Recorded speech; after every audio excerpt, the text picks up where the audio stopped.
अभी कल exit poll आए हैं, मेरे से लिखवा लो, सारे एग्जिट पोल फर्जी हैं, बिल्कुल फर्जी हैं।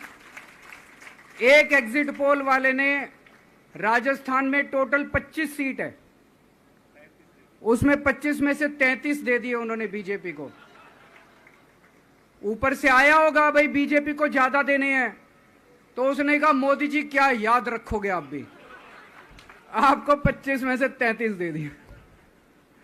तो पूरा का पूरा फर्जी है, पूरा एग्जिट पोल फर्जी है। लेकिन असली मुद्दा यह है, इनको गिनती से 3 दिन पहले फर्जी एग्जिट पोल कराने की क्या जरूरत थी, यह समझने वाली बात है। मेरे को भी समझ नहीं आया, कई सारे लोगों की कई सारी बातें चल रही हैं। एक ये चल रहा है कि इन्होंने मशीनों का घोटाला कर दिया, लेकिन मैंने संदीप पाठक को भी बोला है और मैं सारे इंडिया गठबंधन की पार्टियों को बोलना चाहता हूं, अपने अपने काउंटिंग एजेंट को बोल दो पूरी तरह से सतर्क रहे। आखिरी तक अगर हार भी रहे हैं तब भी उठ के ना आए। कई बार क्या होता है, 1 राउंड में, 2 राउंड में, 3 राउंड में हार गए तो उठ के चले जाते हैं। उठ के नहीं जाना, सबसे लास्ट में रैंडम जितने बूथ होते हैं, ईवीएम मशीन होती है, उसकी पर्चियां पड़ती हैं। उन पर्चियों में से 5% पर्चियां उठाई जाती हैं। उन 5% ईवीएम की मैचिंग वीवीपैट की स्लिप से कराई जाती है। वीवीपैट पे जो स्लिप है उसकी काउंटिंग होती है, जैसे बैलेट पेपर की काउंटिंग होती थी, और उसकी काउंटिंग और ईवीएम की चेकिंग होती है दोनों की। एक भी मशीन अगर मैच ना करे तो वहां चुनाव रद्द कर दिया जाता है। तो अगर आपने ये चेकिंग कर ली वहां पे, तो इसका मतलब फिर ईवीएम का घोटाला हम बचा सकते हैं। फिर ईवीएम के घोटाला अगर कर रखा इन्होंने तो हम उसको एक्सपोज कर सकते हैं। तो सब लोगों ने लास्ट तक रुक के, आपका कैंडिडेट हार भी रहा है तब भी आखिरी तक रुक के आपको ये ईवीएम की चेकिंग करा के आनी है, ईवीएम और वीवीपैट की मैचिंग करा के आनी है।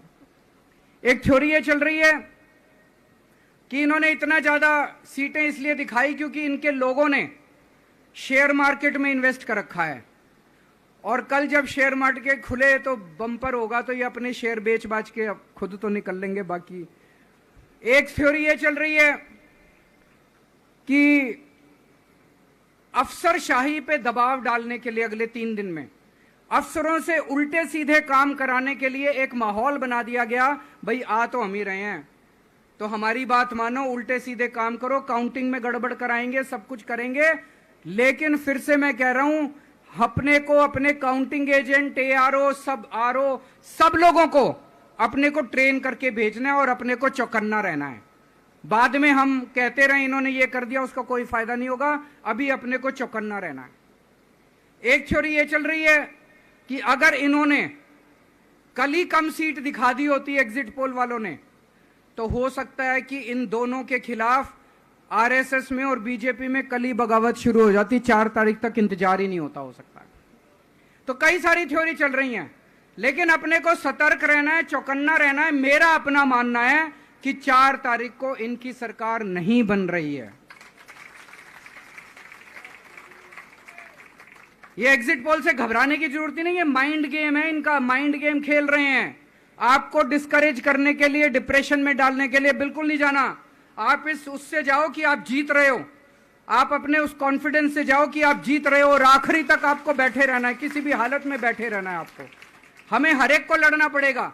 ये चुनाव किसी पार्टी का या किसी नेता विशेष का नहीं है। ये चुनाव इस देश को बचाने के लिए है, इस देश में जनतंत्र को बचाने के लिए है।